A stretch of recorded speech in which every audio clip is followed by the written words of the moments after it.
Okay, so here we are with episode 6 of Steve's Bay Area Sports Podcast. I'm Steve Rubin here, and it has been a while since we've last talked.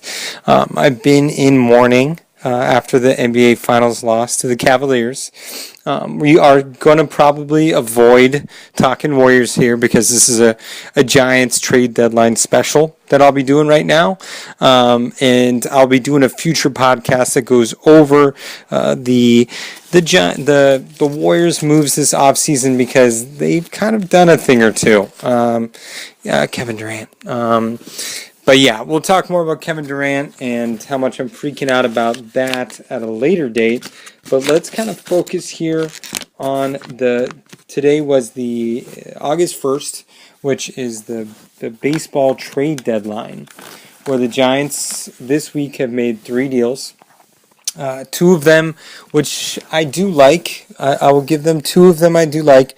One of them I'm not as high on, and we could just go over them, and I'll go over and I'll actually grade each one of them and kind of talk about who we gave up and who we're getting. So let's start off with the trade that happened last week, where we actually got an all-star, Eduardo Nunez. So most likely, actually, he was kind of an all-star by default in that you actually have to have an all-star from each team, and the Minnesota Twins are so bad that they really didn't have anyone that can go and was actually worthy of it. But Nunez has had 290 batting average, 12 home runs, so he's had a very solid year.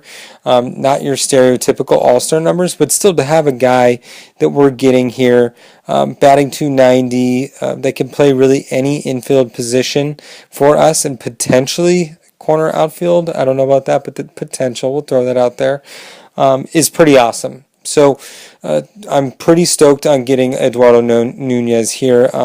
What we thought was going to be really insurance, but due to the trades that we've done today, he's going to be taking a little bit of a bigger role with us, and I'll go into that in a second here. But what we did trade was a guy named Mejia down in Single A San Jose.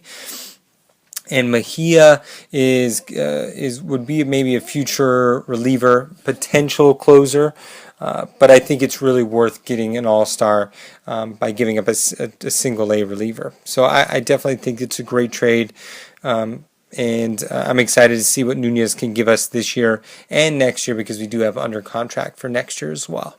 So solid trade. I give this one a solid B. I think that this is going to be something that's really going to help us out even more now after some of the other trades that we've made. So solid job on that one. The next trade I want to talk about, which is one that I'm not too keen on. I actually went on a tweeting rampage after it happened saying how much I didn't like it. Definitely not a positive knee-jerk reaction from me on this one. We got reliever Will Smith, and Will Smith is a lefty reliever who can be more than just a specialist, can get out both lefties and righties. I think they said last year he had the most strikeouts, second most strikeouts in the National League by a left-hander, only behind Aroldis Chapman. So that's pretty solid. He can obviously strike people out. So I'm excited about that. He's kind of had a rough year here. He hurt his knee earlier in the year, so he's trying to rebound from that. And we'll see what he can bring to us. We really do need some depth when it comes to the bullpen, especially with lefties, with Osich hurt. Affeld's gone this year. So, and we have him under control for next year as well. So, solid deal on getting him. What I didn't like is what we gave up. First was Andrew Susac, which was someone that I definitely thought would be traded. It made sense. There's a logjam behind catcher with Buster Posey being there, so that totally makes sense in why we would have to, why we would potentially get rid of him. So it totally makes sense. I get it, especially with a second-round pick of a couple years, Aramis Garcia as being maybe another catcher of the future. So we're kind of set with the catcher, especially with Brown, Trevor Brown playing well this year. So not a big deal there.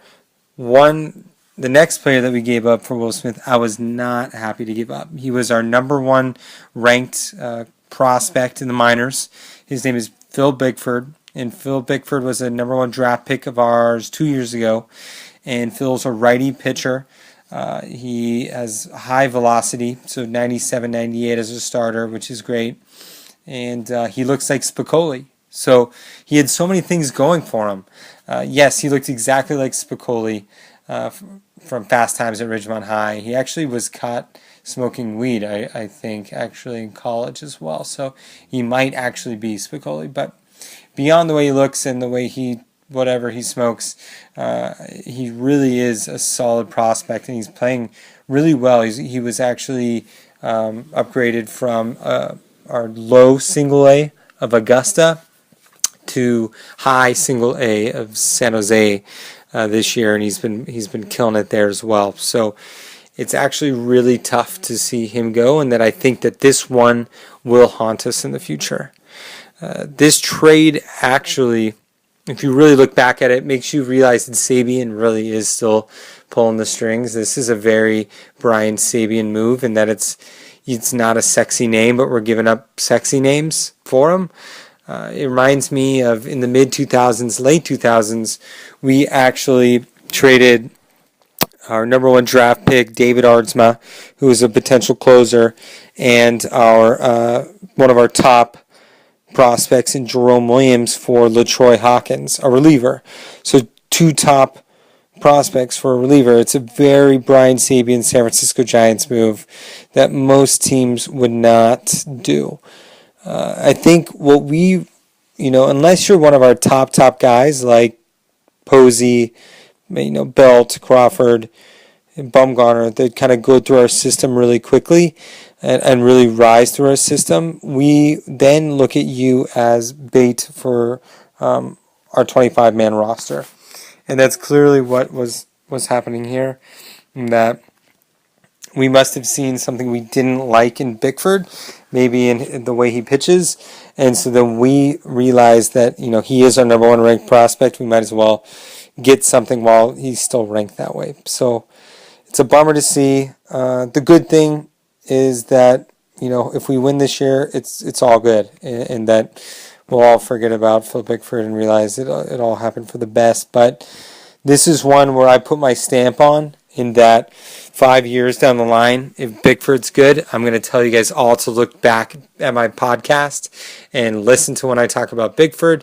And if for some reason he sucks and never turns out, I will never tell anyone to listen to this ever again. So I have all chips in my hand. So yeah, Bickford, we'll see if that's a big loss for us in the future. Only time will tell. So lastly, our last trade made right at the end of the deadline, we actually got Matt Moore. So before I talk about who we gave up, because that pulls a little bit more heartstrings than who we got, I'm going to tell you a little bit more about Matt Moore. So Matt Moore is a lefty pitcher, which is great because there's a lot of lefties in the Dodgers lineup. But Matt Moore is a former All-Star. He's only 27 years old. He had 18 wins a couple years ago. He is a proven winner, and he's a pro. He's definitely, if healthy, going to be a great addition to our staff, and has actually had a great month of June and July.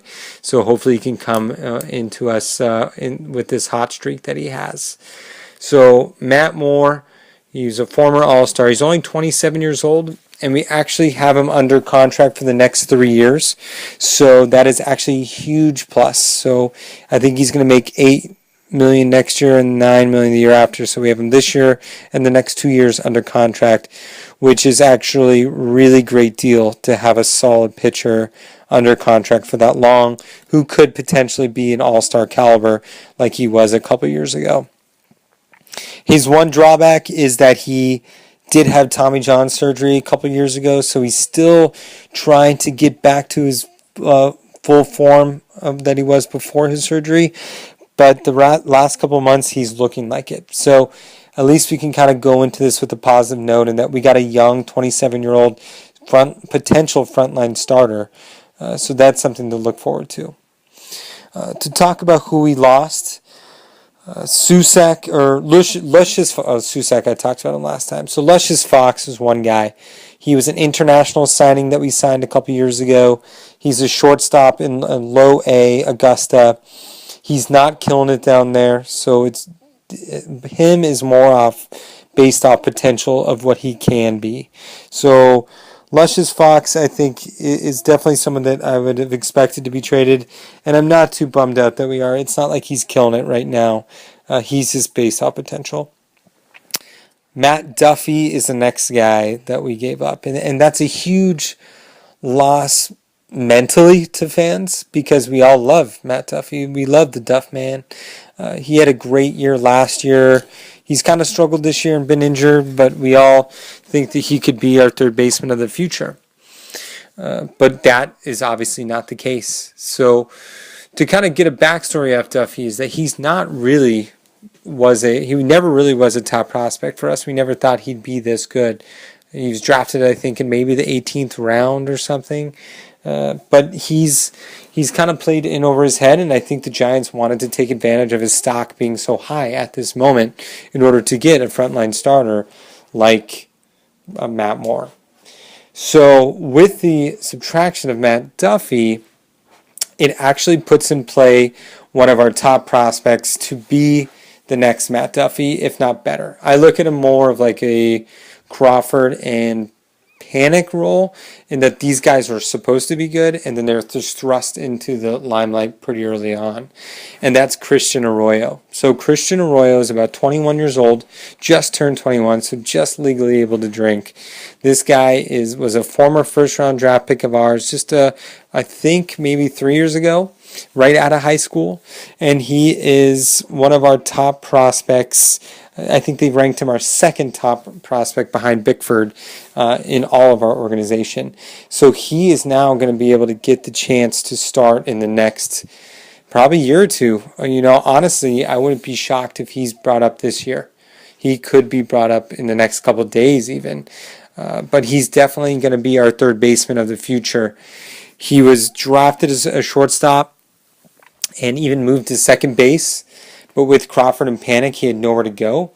And with Duffy there as well, we had nowhere to put him. So now that Duffy's gone, we now have our third baseman of the future. Write his name down. Start looking up a little. Christian Arroyo. He's very, very much a Giants prospect in that he doesn't do anything really, really, really great. But he's really good all around. So he's fast, but he doesn't steal bases. He's strong, but he doesn't hit a ton of home runs. He's just an all-around good baseball player, kind of like what Matt Duffy was. But he's more of a Matt Duffy 2.0 in that his ceiling is a lot higher. So I like that Matt Moore trade because it really does open the door for Christian Arroyo to come to us and to excel and take over that third base spot for a long, long time. And then in the meantime, Eduardo Nunez will be able to, the All-Star will be able to take over that third base role. So all in all, I like that trade as well because of the potential of Christian Arroyo coming up. I give that one a B, just like the Nunez trade. And I go back to the Will Smith trade. I give that one a D+. I wanted to get something a little better for what we gave up, especially with Will Smith not even having that great a year this year.